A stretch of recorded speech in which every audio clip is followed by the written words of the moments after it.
Nimekuwa na shingo ngumu, roho yangu imejaa huzuni, mapito yangu ni magumu, yalinifanya nisiamini, nikajikuta natembea na peke yangu naongea, nimejaa maumivu moyoni, lakini ukajitokeza unieleza kuhusu neno lako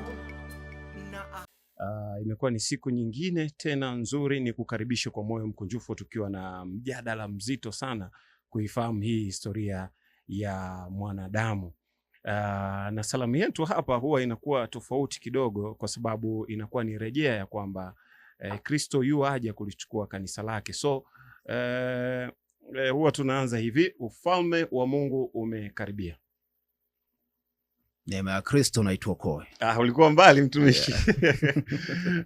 Sure. Uhali gani?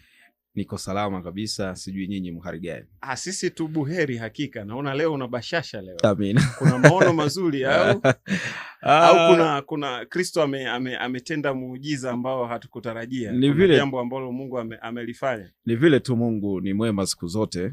Ni kweli hakika. Kwenye nyakati ngumu kama hizi tupo salama. Tuko salama. Naam, kwa hiyo lazima tutabasamu. Ili mradi tuna afya njema basi kheri. Yes. Naam. Leo una bashasha kweli. Au kuna jopo la malaika hapa? Siku zote wapo. Siku zote, siku hazifanani. Kila siku ina upekee wake. Kwa kweli. Ya leo ni njema sana kuliko siku zote. Yes, amina. Tunakuwa na mtumishi wa Mungu Mwalimu Ibrahim Suleiman ambaye yeye Mwenyezi Mungu amemjalia na Roho wa Mungu amemjalia katika kulifafanua neno katika namna ambayo huenda wakati mwingine hatuelewi, na tunaendelea na ile historia yetu ya mwanadamu katika kuangalia mwanadamu huyu alitoka wapi, chimbuko lake ni nini, na kwa nini yuko kwenye hii sayari dunia, kwa nini asingepewa sayari zingine, kwa nini asingeumbwa kama viumbe wengine kama majinamizi au viumbe wengine wa rohoni, lakini akapewa upekee mkubwa sana. Mwenyezi Mungu akamfanya kwa mfano na sura yake. Huu ni upekee mkubwa sana katika viumbe vyote. Hata malaika hawana huu upekee ambao sisi huenda tukadhani kwamba wao kwa sababu wako karibu na Mungu, no, lakini hawana upekee, kuumbwa kwa mfano na sura ya Mungu. Karibu tukiendelea na ile historia yetu ya mwanadamu katika kujenga msingi kwa hizi dakika chache, alafu baadaye tutaendelea zaidi. Karibu. Amina. Popote ulipo niseme ufalme wa mbinguni umekaribia. Tunaendelea na somo letu la asili ya mwanadamu. Asili ya mwanadamu. Nikukaribishe tujifunze pamoja, nikukaribishe twende pamoja tena ili ujue. Utanielewa baadaye kwa hili somo ninalokwenda nalo. Baadaye ukishika haya ninayokuambia leo, basi baadaye utaelewa vema sana tulikuwa tunamaanisha kitu gani. Umenielewa vizuri? Tutaendelea kusoma Biblia hii ambayo tunayo. Umenielewa? Tunaendelea kuisoma hii. Kwa hiyo tunasoma huko, alafu tutakuwa tunajaribu kuelezana nini kinachotakiwa kuelewa, nini tunatakiwa kukijua, kama unanielewa. Leo hii nitaanzia ni Mwanzo 2 alafu mstari wake wa 7. Naamini nitaanzia hapo. Japokuwa nafikiri tulisoma, ila kwa kutuweka tayari lazima tuanzie hapo. Basi naomba nianze kama ifuatavyo. Anasema hivi: Bwana Mungu akamfanya mtu kwa mavumbi ya ardhi, akampulizia puani pumzi ya uhai, mtu akawa nafsi hai. Anasema Bwana Mungu akapanda bustani upande wa mashariki, wa mstari wa 8, upande wa mashariki wa Edeni, akaweka ndani yake huyo mtu aliyemfanya. Sasa ukirudi sura ya kwanza inazungumzia habari ya Mungu alimuumba mwanamume na mwanamke, lakini hapa pia sura ya pili mwandishi anarudia. Sasa hii ni uandishi. Mwandishi sura ya kwanza, lakini mwandishi pia sura ya pili analejea kwenye habari ya uumbaji. Sasa hapa anamzungumzia mwanaume kwenye sura ya pili. Kwa hapa mtu inaweza kukuchanganya kweli sana, lakini haya niseme tu tuzungumzie lugha hii, ni makosa tu ya mwandishi, namna ya kupangilia uandishi wake. Na ndio maana sasa mtu akisoma sura ya kwanza anaona kitu kingine, akisoma sura ya pili huu mstari wa 7 unakuendelea anaona kitu kingine, lakini habari ni ile ile ya uumbaji. Wewe cha kwanza cha kufahamu ujue kuwa Mungu aliumba mwanamume na mwanamke. Lakini sasa nilikupa historia hapo, nini kilitokea mpaka sasa tunafikia hii sura ya pili. Umenielewa vizuri?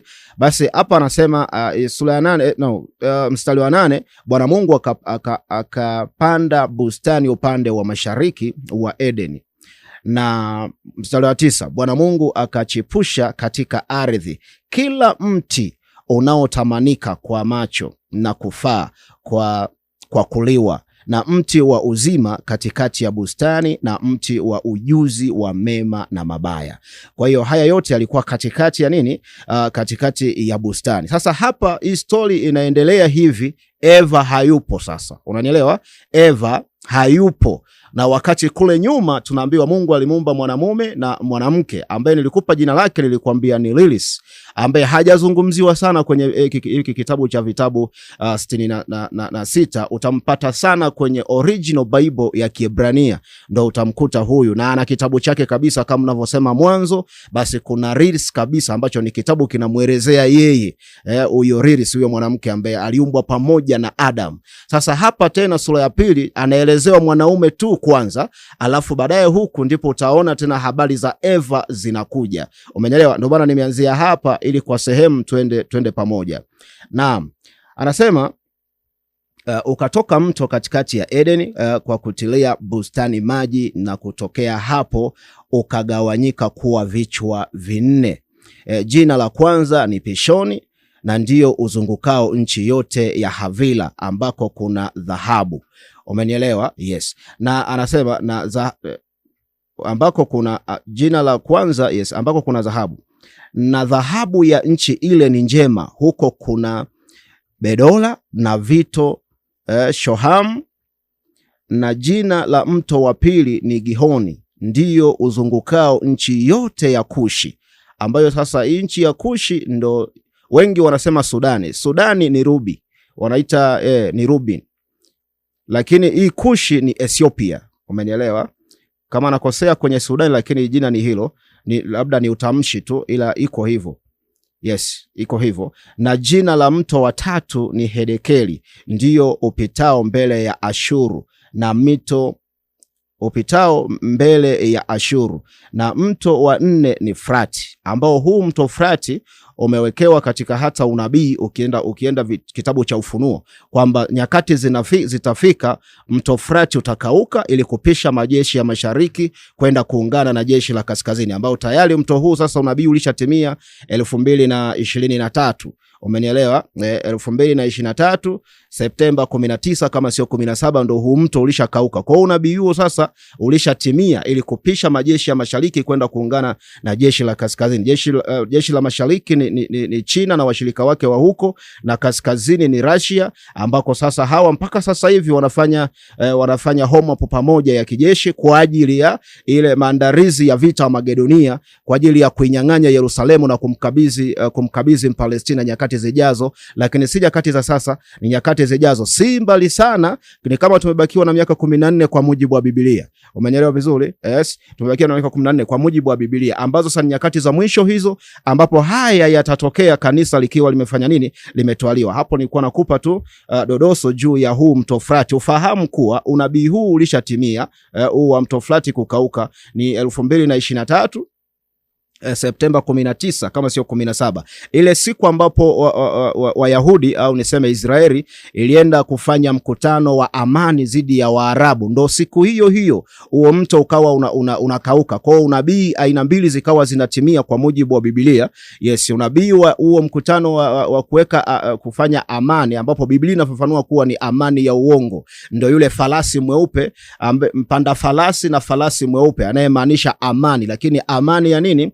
Amani ya uongo. Na hilo kundi la Waarabu ndo zile farasi wanne, pia nchi 4 ambazo zipo kinyume na Israeli, hizo za Kiarabu, ambazo ni Iraki, Syria, Lebanon, alafu na hii nini hapa majirani yao ambapo ni wa Palestina. Wale ndo farasi wanne ambao unawasoma, ukisoma unawakuta kwenye kitabu kama sikosei ni Ufunuo. Basi naomba niendelee. Bwana Mungu mstari wa 15, Bwana Mungu akamtoa huyo mtu, hapana, mstari wa 14, na jina la mtu wa tatu, yes, na wa nne ni flat. 15, Bwana Mungu akamtoa huyo mtu akamweka katika bustani ya Edeni aliye ailime na kuitunza. Maana sasa hapa unagundua kwamba mwanzoni alivyoumbwa huyu mwamba na yule lilisi haikuweko Edeni, walikuwepo tu duniani. Umenielewa? Haikuweko Edeni. Kwa mujibu wa mwandishi sasa, kwa mujibu wa Biblia hii na kwa mujibu wa mwandishi kwamba sasa haikuweko Edeni kwanza, lakini baadaye sasa Mungu anamuumba Adam na Adam hayuko kwenye Edeni wakati anamuumba. Kwa mujibu wa kitabu hiki sura ya 2. Baadaye sasa amemuumba, ameitengeneza Edeni Mungu, ndipo anamchukua Adam anampeleka wapi? Anampeleka Edeni. Hapo unanielewa vizuri? Okay, sawa. Wakati sasa anampeleka Edeni, wakati huo Eva hayupo bado. Eva hayupo bado. Bwana Mungu akamwagiza huyo mtu akisema, matunda ya kila mti wa bustani waweza kula, walakini matunda ya mti wa ujuzi wa mema na mabaya usile, kama siku utakapokula matunda haya ya mti huo utakufa hakika. Utakufa hakika. Yes. Lakini Adam alipokula, kwanza Adam anaagizwa maagizo haya, Eva hayupo, baraka anayepewa maagizo ambaye ni ufunguo juu ya huo mti ni Adam. Na ndio maana baadaye Eva alipotokea ndiye aliyekula kwanza, baada ya kuambiwa na nyoka kwamba haya yanafaa na mkila mtakuwa kama Mungu. Alivyokula Eva hakuna madhara yaliyoonekana, lakini baadaye alivyokuja kula Adam aliyeagizwa ndipo sasa madhara yakaonekana. Lakini sasa wengi wanauliza, mbona sasa Adam hakufa? Kufa alikokuwa anazungumzia Mungu sio kufa kwa mwili huu. Usisahau Adam alivyokuwa ameumbwa zile nyakati hakuwa kama sisi tulivyo sisi. Yani yeye alikuwa na uungu harisi ndani yake. Yani kwa mfano leo kuna lugha moja wenzetu huko wanatumia, wanasema emota. Umenielewa? Yes, yani mtu ni kama nusu kiumbe cha roho alafu nusu mwili. Umenielewa? Ndivyo Adam alivyokuwa hapo kwanza, ndivyo alivyokuwa. Na ndio maana sasa safari ya Adam kama leo hii wewe unavyotaka kutoka labda mjini kwenda Mwanjelwa lazima utembee au upande gari, lakini yeye alikuwa anatamka kwamba niwe sehemu fulani, na anakuwa hapo yani saa na sekunde ambazo haziwezi kuhesabiwa. Umenielewa? Kama leo ambavyo unaambiwaga kwamba wachawi bwana wana yani kufumba na kufumbua na kuwa mahara fulani. Lakini hilo si tu kwa wachawi, bali ni kwa mtu yeyote ambaye yuko na nguvu ya rohoni na anajua namna ya kuitumia. Basi ndivyo Adam alivyokuwa, ndivyo mtu wa kwanza alivyokuwa. Na ndio maana sasa watoto waliozaliwa, okay. Yes. Sasa tutarudi hapo, tutarejea mtumishi kwa kile ambacho umeendelea kukifundisha hapa.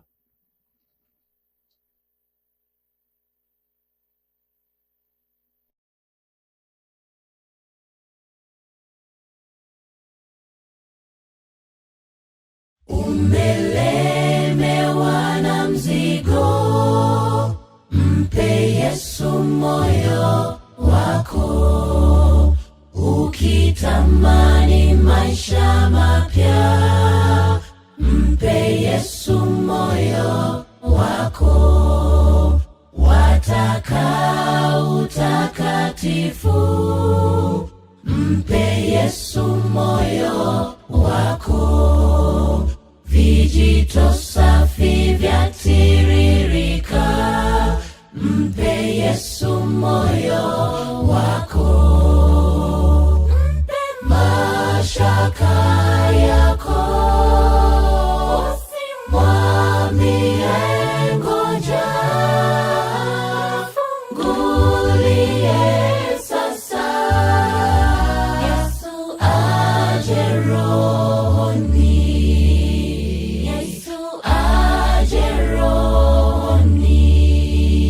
una majaribu mengi, mpe Yesu moyo wako.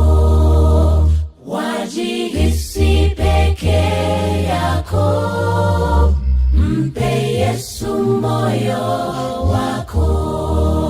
Rafiki wanapokuacha, mpe Yesu moyo wako. Taona ni rafiki wa dhati, mpe Yesu moyo wako. Mashaka yamekwisha,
Nilikuwa na shingo ngumu, roho yangu imejaa huzuni, mapito yangu ni magumu, yalinifanya nisiamini, nikajikuta natembea na peke yangu naongea, nimejaa maumivu moyoni, lakini ukajitokeza unieleza kuhusu neno lako na ahadi zako. Nitapiga goti mimi kwa maombi nikiamini, Bwana kwangu ni mshindi hakika. Kupitia maombi Mungu kanipa amani, kupitia maombi umekuwa nguzo kwangu, kupitia maombi umenipa nguvu za ajabu. Mungu wangu umenipa, kupitia maombi Mungu kanipa amani, kupitia maombi umekuwa nguzo kwangu, kupitia maombi umenipa nguvu za ajabu. Mungu wangu umenipa afya, neema nyingi umenipa wewe.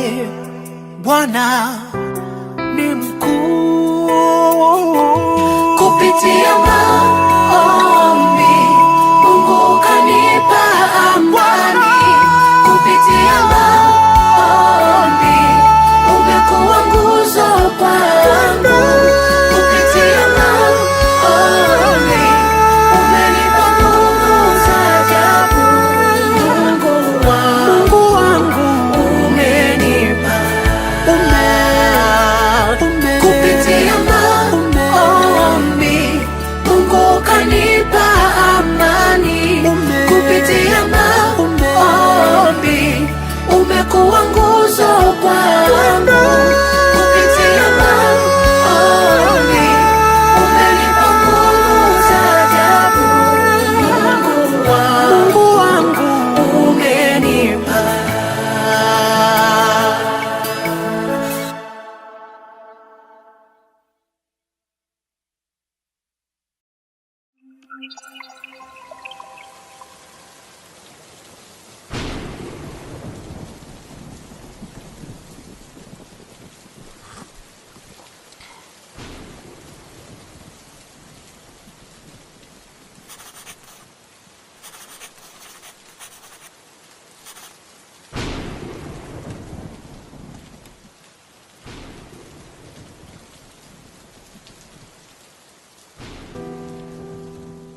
na shingo ngumu, roho yangu imejaa huzuni, mapito yangu ni magumu, yalinifanya nisiamini. Mungu amekuwa akituongoza hapa kuhusiana na historia ya mwanadamu. Mwalimu, karibu tuendelee. Amina. Basi naomba niendelee. Moja kwa moja nielekee kusoma tena ili tuendelee zaidi. Naam.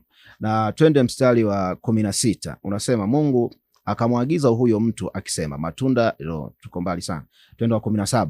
Walakini matunda ya mti wa ujuzi na mema na mabaya usile, kwa maana siku utakapokula matunda ya mti huo utakufa. Hakika utakufa. Umenielewa? Sasa haya maagizo, na nafikiri sasa hapo ndo wengi wanajiuliza kwamba sasa mbona akala lakini hakufa? Na ndo hapo sasa inaonekana kwamba shetani kupitia nyoka aliongea ukweli kwamba hautakufa, lakini alichokuwa na kimaanisha Mungu, Adam hakuwa kama sisi, alikuwa emoto kama hivyo mnavyosema, yani nusu mwili nusu kiumbe cha roho. Umenielewa vizuri? Yani kama leo hivi unavyomzungumzia mchawi, unasema mchawi yuko 1 2 3, ana uwezo wa mambo ya rohoni na ana uwezo wa mambo ya mwilini. Yani leo, yani usiku anavowanga anakuwa amevaa mwili mwingine, lakini mchana tunapopiga naye story ana mwili mwingine pia. Lakini kuna wakati unazokaa unaongea naye yeye hayupo huo muda hapo unapopiga naye story. Ndivyo hivyo sasa, hiyo nguvu Adam alikuwa nayo, ndivyo ambavyo Adam alikuwa, hiyo nguvu alikuwa nayo. Sasa hiyo nguvu ndo ambayo iliondoka, ilikufa ndani ya Adam, ikaondoka. Mungu akaichukua ile power ile. Umenielewa? Alivyoichukua sasa, ule uhusiano kati ya Mungu na mwanadamu au Adam ukawa umeondoka, ndo ulikufa. Ni uhusiano wa Mungu na Adam ukawa umekufa kuanzia wakati huo. Umenielewa vizuri? Huko ndiko kufa. Na baada ya hilo sasa kutokea, Mungu sasa anamuona sasa huyu kuna haja gani ya kumlinda? Maana kutengeneza bustani ya Eden ilikuwa ni kumtenganisha Adam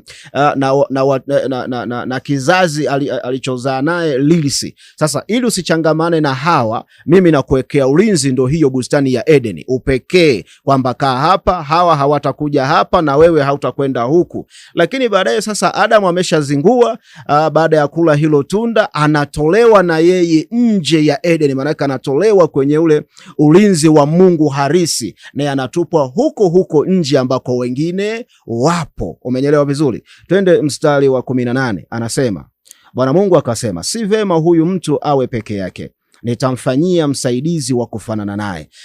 Hapo ndipo sasa Eva anaanza kutengenezewa mazingira ya kuja, lakini usisahau huko nyuma aliumbwa mwanamume na mwanamke. Yes, twende mstari wa 19. Bwana Mungu akamfanyiza kutoka Bwana Mungu akafanyiza kutoka katika ardhi kila mnyama wa msituni na kila ndege wa angani, akamletea Adam ili aone atawaitaje kila kiumbe. Naam, hai jina alilokiita Adam kitakuwa ndilo jina lake. Manake tangu hapo Mungu alivyoumba hawa wanyama na ndege na kadhalika, kukawa hakuna majina, na aliyetoa majina ni Adam. Na ndio maana sasa mwanadamu ndiye mtawala wa viumbe vyote vilivyo ndani ya ardhi. Umenielewa? Yani kila kitu unachokiona duniani binadamu ndo mwenye mamlaka nacho, alipewa mamlaka hiyo, manake yeye ndiye aliyevipa majina. Naam, Adam akawapa majina yao kila mnyama wa kufugwa na ndege wa angani na kila mnyama wa mwituni, lakini hakuonekana wa kumsaidia Adam aliyefanana naye. Hapo unapoambiwa mnyama wa kufugwa na mnyama wa mwituni ni lugha ambayo sasa ya mwandishi kwa kipindi alichoandika, lakini wakati huo wa Adam kulikuwa hakuna mnyama wa kufugwa wala mnyama wa mwituni, wote walikuwa sawa. Umenyelewa? Kwa sababu kuanzia Adam mwenyewe na wanyama hao walikuwa wanakula majani ya miti na matunda na mizizi pia, ndo kilikuwa chakula chao. Umenielewa? Kwa kulikuwa hakuna utofauti wa kiumbe chochote, viumbe vyote vilikuwa sawa kuanzia na binadamu mwenyewe. Lakini hapa mwandishi anatumia hiyo lugha kulingana na wakati ambao Biblia maandiko haya yameandikwa. Sisahau Biblia imeandikwa baada ya mwaka wa 70 wa Roma kuvamia Israeli na kuchukua baadhi ya misahafu kwenda nayo, miaka 600 kukawa hakuna habari za maandiko, kwa sababu nao Wayahudi kipindi hicho wakawa wako utumwani, wamesambaratika duniani, kwa kukawa hakuna habari za Mungu, hizi zikawa zimepotea, yani hazisikiki. Umenyelewa vizuri, hususan kwa sura ya maandiko. Kwa ilikuwa ni mtu mmoja mmoja ambaye sasa, kwa sababu Roho wa Bwana bado alikuwepo, ni mtu mmoja mmoja ambaye alikuwa na uvuvio wa Roho Mtakatifu ama Roho wa kweli, ambaye sasa njia unaweza ukamkuta na hubiri Injili, lakini pia na yeye akikutwa na Waroma anakamatwa, anauawa. Umenyelewa vizuri. Baadaye sana ndipo sasa Waroma wakaanza kuzifichua hizi Biblia, lakini bado ni watu ambao Mungu ndani ya Roman Empire aliwafanya kama wezi sasa, ambao wakawa wanaiba vitabu alafu wanavichapa na kuvisambaza. Waroma wakivikuta wanachukua vile vitabu wanachoma, na wewe unauawa ambaye wewe ulikuwa umeshika kitabu hicho. Yani mpaka miaka ya juzi ya kina Martin Luther na wengine, mpaka hizi Anglikana zinakuja, Ruteli zinakuja, Moravian zinakuja, hizi bado hii vita ya kuzuia vitabu visitoke, hizi habari za maandiko zisijulikane machoni pa watu. Unajua Biblia imepewa uhuru wa kwanza kuonekana kipindi baada ya vita ya pili, ile nyakati za kina Hitler. Umenyelewa, kama sikoseni mwaka 1947 au 47 au 48. Hapo ndipo sasa Biblia ikaanza kutolewa baada sasa ya ile. Kwanza ujue hivi vita ya kwanza ya dunia ilikuwa ni mbinu ya kumuinua mnyama kwa mara nyingine, anayezungumziwa kwenye Ufunuo, anayezungumziwa kwa Danieli. Umenyelewa vizuri, ikashindikana. Baada ya vita ya pili sasa ile ya dunia ikawezekana. Ndio maana sasa wakaja wakasema, naam, mnaonaje sasa tuweke kitu kinaitwa Umoja wa Mataifa ili tuwe tunasaidiana wakati wa majangili kama hawa. Maana hapo sasa wanamzungumzia Hitler, lakini wakati Hitler walimuandaa wao wenyewe, yani walikubaliana. Umenyelewa, wakakubaliana, wewe utainuka utaleta shida hii, alafu sisi tutapingana na wewe, ili tupate sababu sasa ya kuinua sasa yule mnyama mwenye vichwa 7 na pembe 10. Na ndio maana sasa baada ya hapo ikafomiwa kitu kinaitwa Umoja wa Mataifa, ambayo ndo NATO leo. Ni nchi 7, umenyelewa, na washirika wao.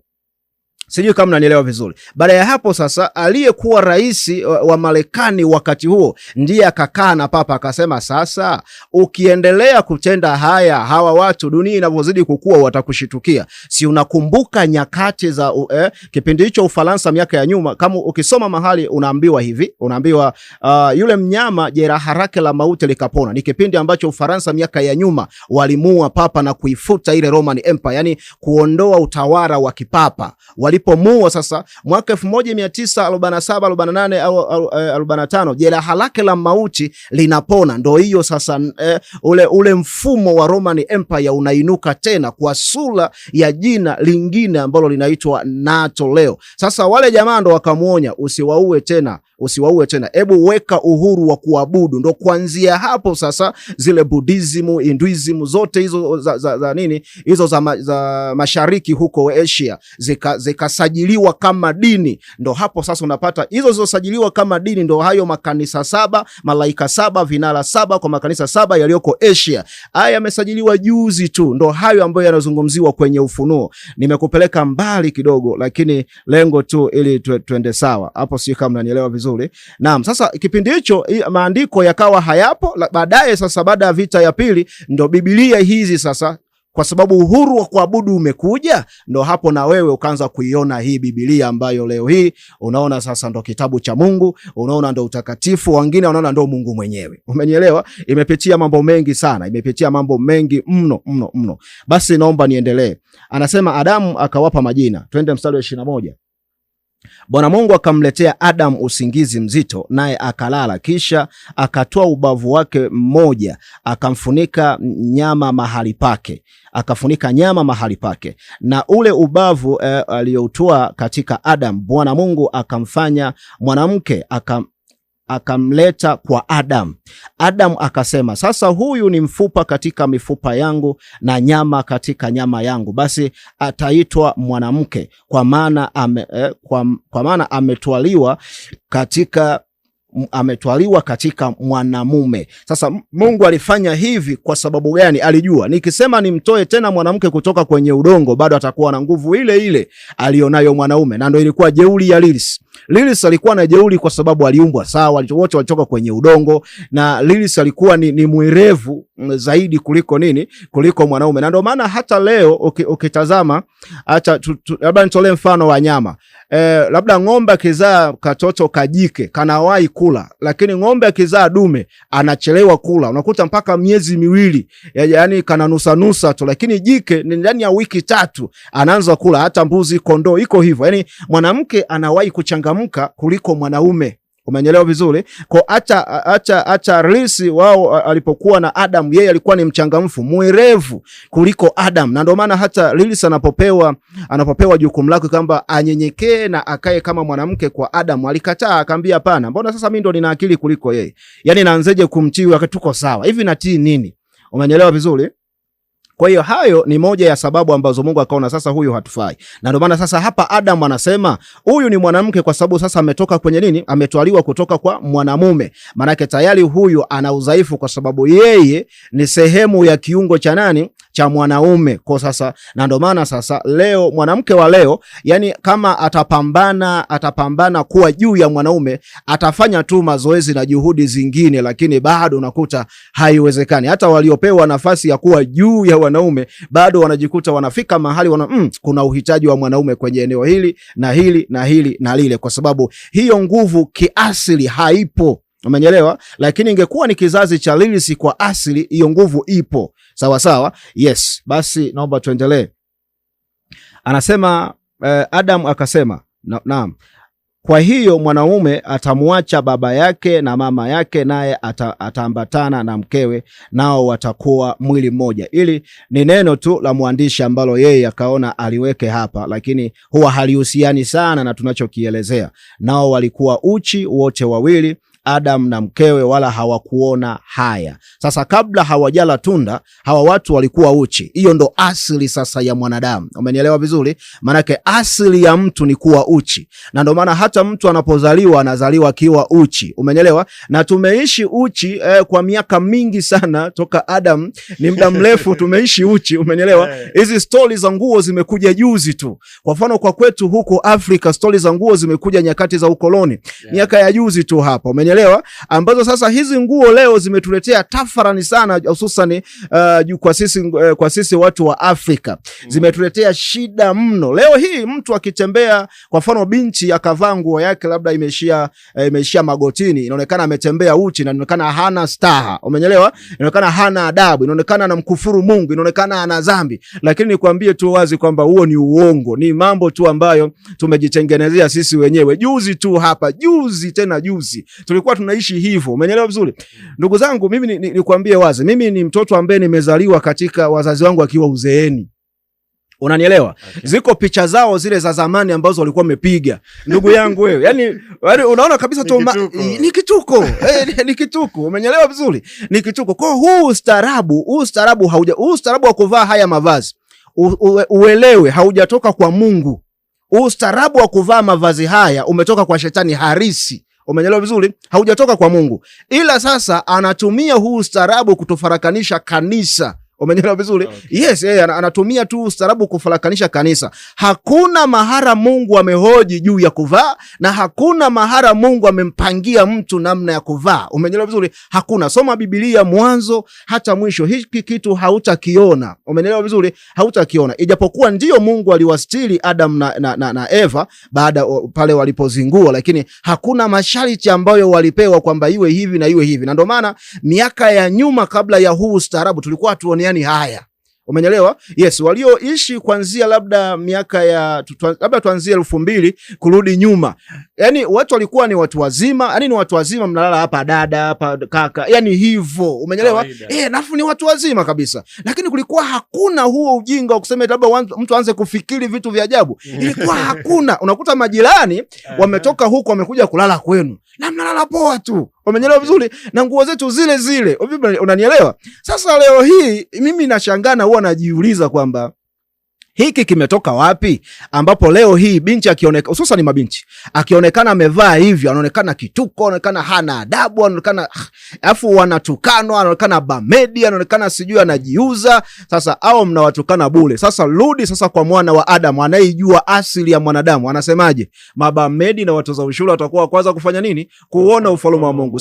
Kwa nini? Kwa sababu kwanza wamekaa kwenye asili. Hivi unanielewa vizuri? Yani kwanza wamekaa kwenye asili. Na ndio maana mchawi anapotaka kuruka, anaruka kiwa uchi. Na ndio maana mganga akitaka atengeneze dawa yake anatengeneza kiwa uchi. Umeelewa? Yes, na ndio maana kwa mtu ambaye sasa umekaa vizuri na Mungu, una mawasiliano mazuri na Mungu, ziko nyakati ukiwa mwenyewe na yako maombi ukiwa mwenyewe, ni sharti uombe ukiwa uchi. Umeelewa vizuri? Yeah, na nakwambia ukweli. Na ndio maana Isaya kuna wakati walimuona chizi, alivua mavazi na Isaya ndo alizingua. Maana yeye alipita mtaani akiwa uchi. Hivyo alipita mtaani akiwa uchi. Nini? Kwa sababu anajua siri kwamba nguvu ya uungu wa Mungu upo ukiwa uchi. Unanielewa? Na ndio maana leo hii mtu akitokea hadharani hivi akawa uchi, nyie ndo mnamuogopa, sio yeye anawaogopeni nyinyi. Kwa nini? Nguvu ya Mungu ndo inajifunua. Yes, nguvu ya Mungu ndo inajifunua. Na Mungu huwezi ukamtazama usoni. Kwa hiyo mtu akiwa uchi ndipo unapomuona Mungu harisi. Na ndio maana huwezi ukamtazama mtu akiwa uchi. Labda tu na wewe uwe chizi. Umeelewa? Huwezi. Pale sasa ndo unamuona Mungu harisi. Hapo unanielewa vizuri? Yes, sasa leo hii mtu akikwambia umetembea nusu uchi, sijui haujavaa vizuri, si umefanya nini? Yani anakukataza. Anaogopa nini? Je, anaogopa kwamba watu watamuona Mungu? Au anaogopa nini? Kwamba unawaibisha watu kwa sababu uko uchi? Lakini nikwambie tu wazi kwamba uchi ndo asili yetu. Okay. Nikwambie tu hivyo. Na haya mavazi yamekuja juzi. Na haya mavazi hajatuletea Mungu. Haya mavazi ametuletea shetani. Na ndio maana yana nembo yake, yana muhuri wake. Umenyelewa? Sasa unapomtokana mtu kuwa uchi afu wewe umevaa cha shetani hao. Sio kama unanielewa? Sijui kama watu wanajua haya. Napata tabu sana ila anyway, naomba niendelee. Tunaingia sura ya 3. Sura ya 3 mstari wa kwanza unasema, basi nyoka alikuwa mwerevu kuliko wanyama wote wa mwitu aliyowafanya Bwana Mungu. Akamwambia mwanamke, ati hivi ndivyo mlivyo alivyosema Mungu, msile matunda ya mti msile matunda ya miti yote ya bustani? Unaona, akamuuliza swali hili kwa mtego sana. Lakini Eva anamjibu anasema, mwanamke akamwambia nyoka, matunda ya miti ya bustani twaweza kula, lakini matunda ya mti wa katikati ya bustani Mungu asema msiyale, msiyaguse, msije mkafa. Nyoka akamwambia mwanamke, hakika hamtakufa, kwa maana Mungu anajua kwamba siku mtakapokula matunda ya mti huo mtafumbuliwa macho, nanyi mtakuwa kama Mungu, Mungu mkijua mema na mabaya. Umenyelewa? Sasa hapa nyoka anamshawishi, manake sasa shetani kamvaa nyoka. Shetani kampa ufahamu nyoka, au niseme shetani akamtumia nyoka kwa sura ya kwamba kamvaa au kamtumia. Hatimaye nyoka sasa anazungumza.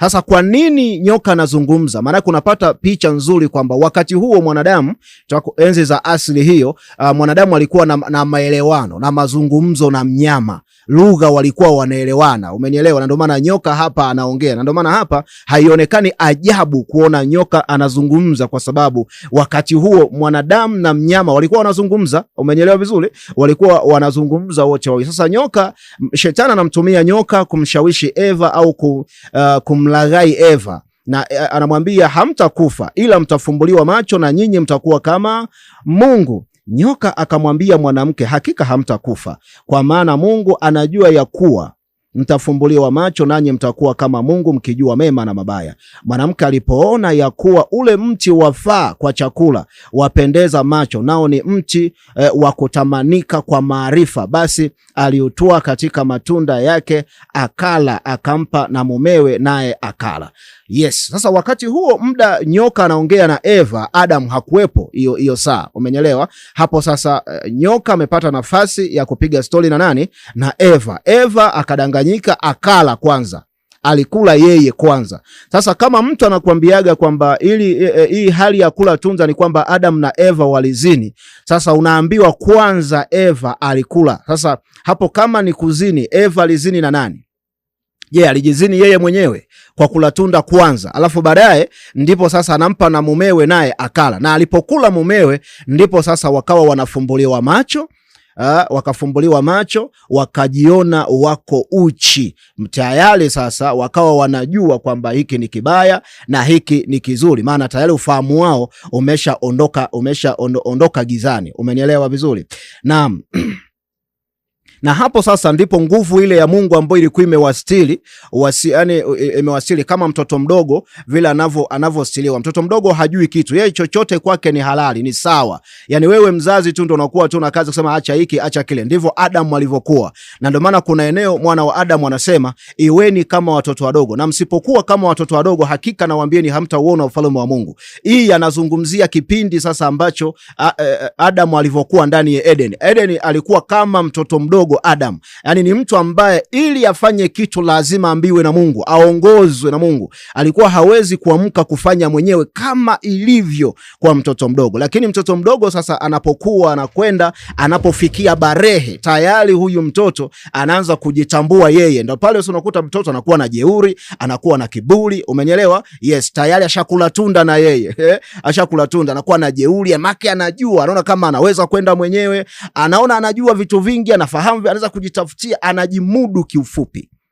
Lakini kipindi cha utoto alikuwa hawezi kuwa hivyo. Ukisema acha na acha, unaweza kumwadhibu asikuwekee kisirani. Yani unamwadhibu hapa, mnacheka hapa, huyo ndo mtoto. Lakini mtoto akishatoka kwenye hilo eneo la utoto, hususan tunapozungumzia mtoto sasa kabalehe, mfano tayari huyu ameshatoka kwenye utoto kaingia kwenye ujana ama ubinti harisi. Sasa anajitambua, anajielewa. Ukimpiga hapo msiongee mwaka mzima, kwa sababu ni mtu ambaye sasa anazitambua haki zake. Kwa hiyo swala la kula tunda halihusiani na habari ya uzinzi. Umenielewa vizuri?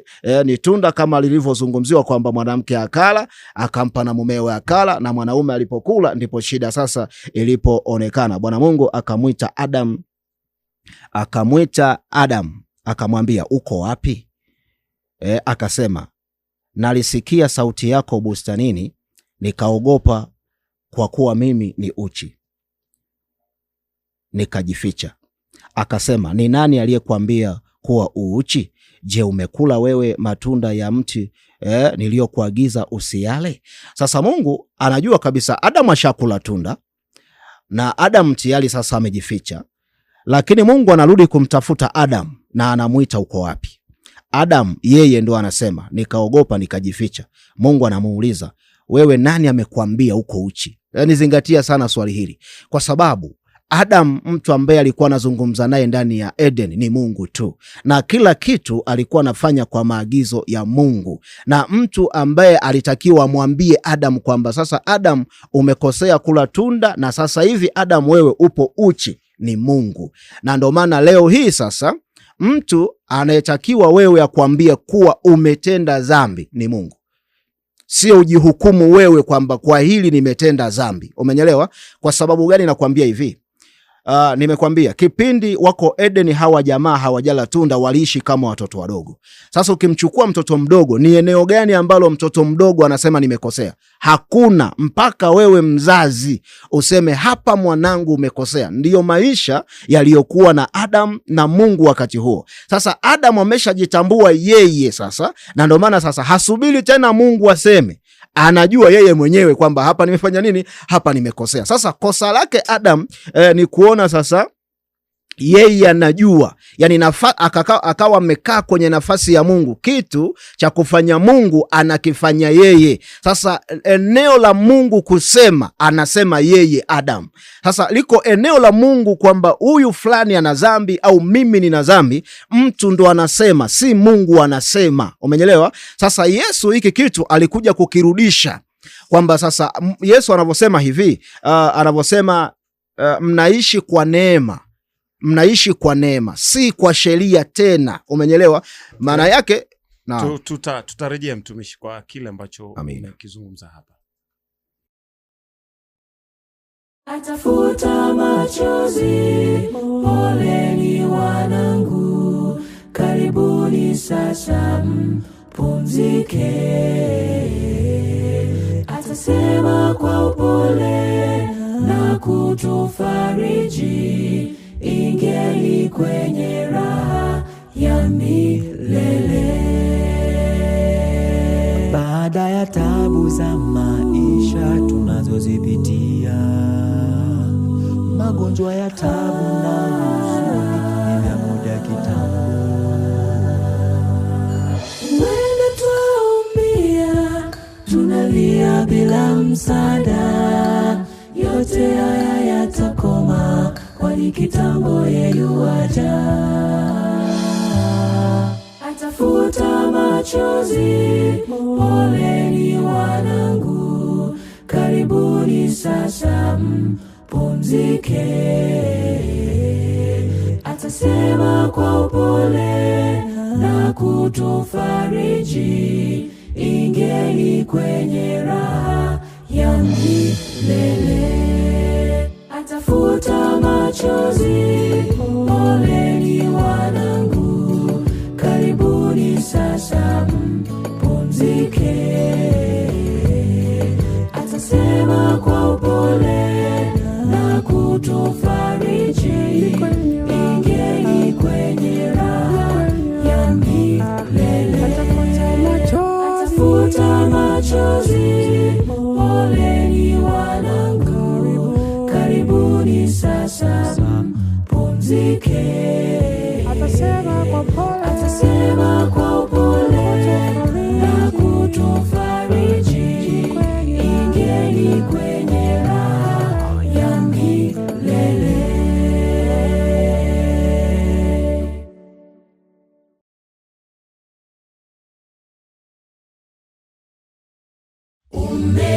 Umelemewa na mzigo, mpe Yesu moyo wako. Ukitamani maisha mapya, mpe Yesu moyo wako. Wataka utakatifu, mpe Yesu moyo wako.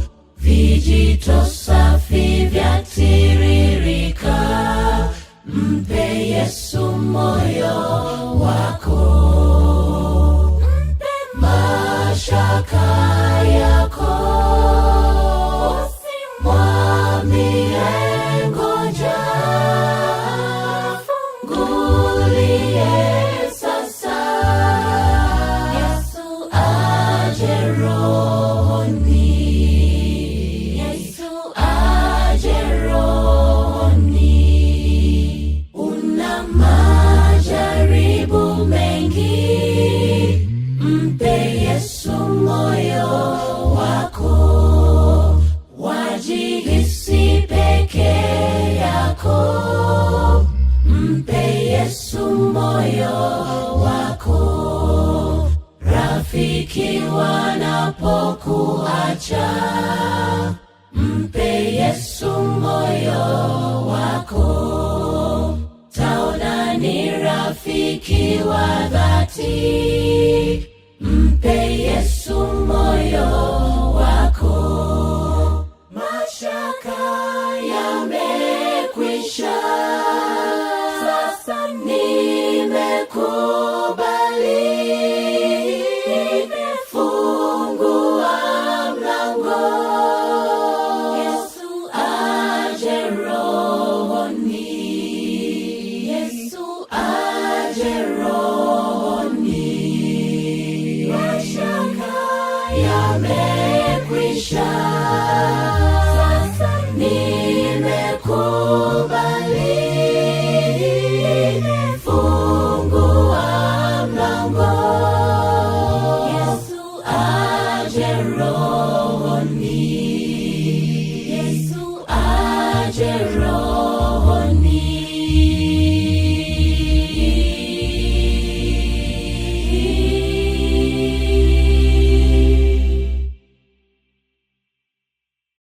Sawa, tumerejea tena na kile ambacho Mwalimu Ibrahim ambacho alikuwa anakifundisha kuhusiana na historia ya mwanadamu. Ukiwa una swali kuhusiana na historia ya mwanadamu hapa tunapoenda kutamatisha, tupigie simu hapa kupitia 0739 109 109. Ukiwa una swali kwa kile ambacho Mwalimu Ibrahim amekifundisha hapa, tuandikie tupigie simu kupitia 0739 109 109. Una swali, kuna kitu hujaelewa, una dukuduku, kuna jambo ambalo unataka tulikamilishe hapa wakati tunatamatisha, basi tupigie simu kupitia 0739 109 109.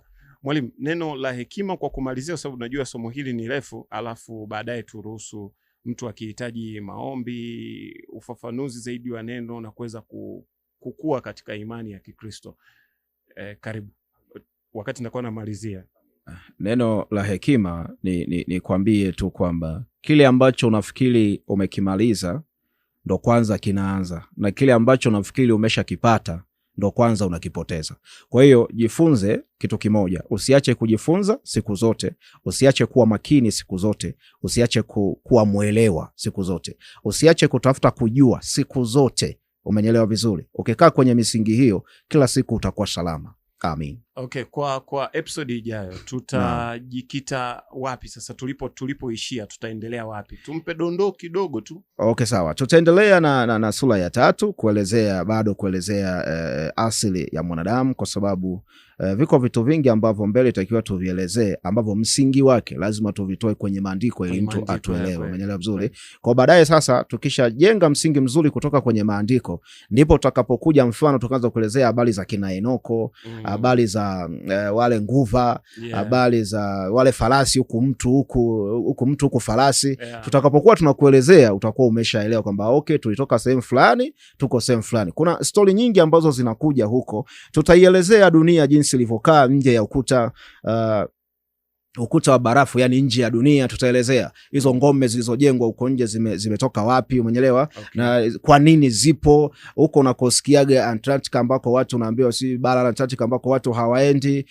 Kwa nini hivyo vitu hivyo? Hivi ni kweli watu hawaendi? Nini kimejificha huko? Sasa hizi stories zote zitakuja, lakini haya mambo yako hapa mwanzo kwenye hiki kitabu cha Mwanzo, umeelewa? Kwa tutakavyokielezea hiki kitabu cha Mwanzo, ukiwa na uelewa fulani, tutakapokuletea hizo habari, kuna kitu tayari mtu atakuwa nacho. Naam, iko hivyo.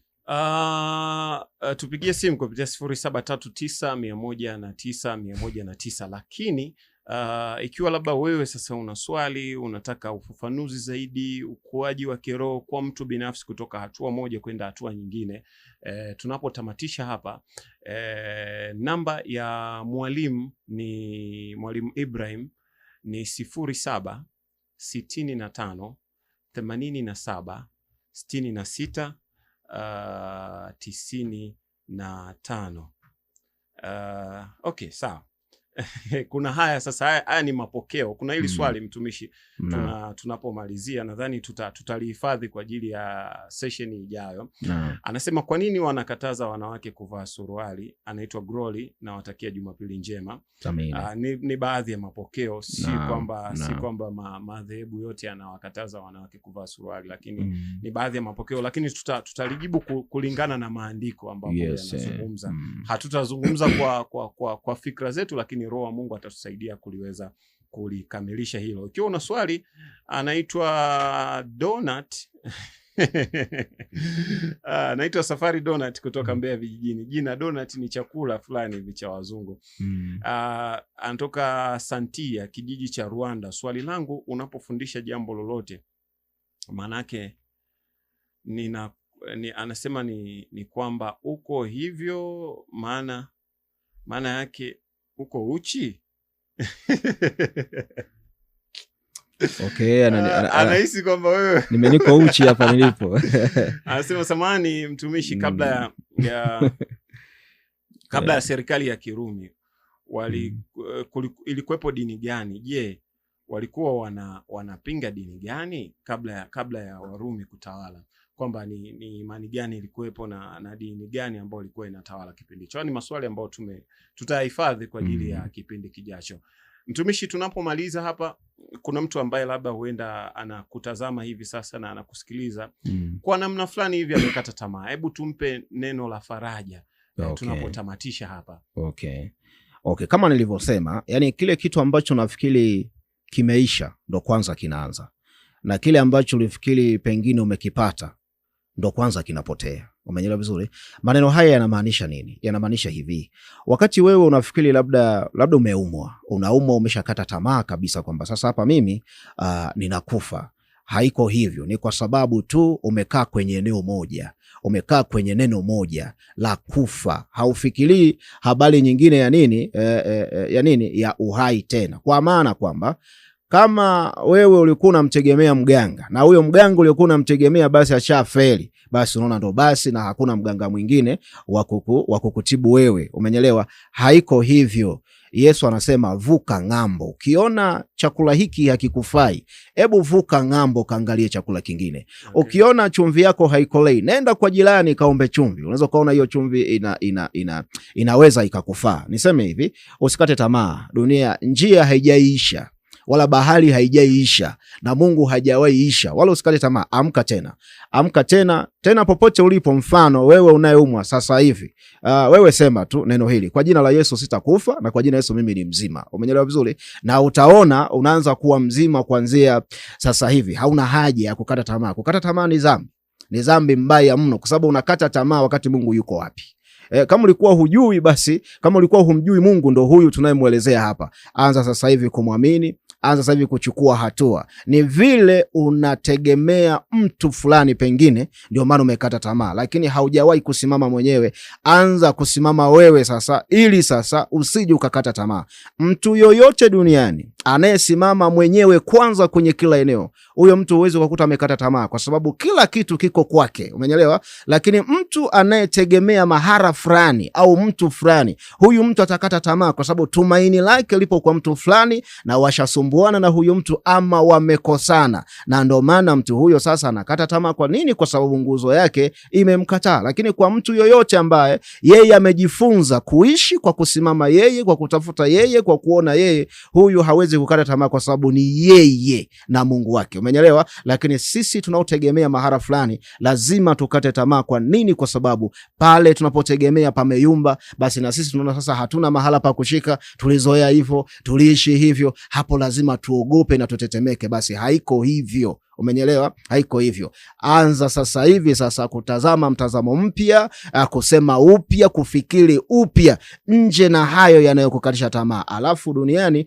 usipende kushika mambo yanayokuvunja moyo. Jipenda kushika mambo yanayoinua moyo wako na kuutia nguvu. Usipende kushika vitu au kusikiliza vitu vinavyokutia fadhaha au vinavyokufadhaisha.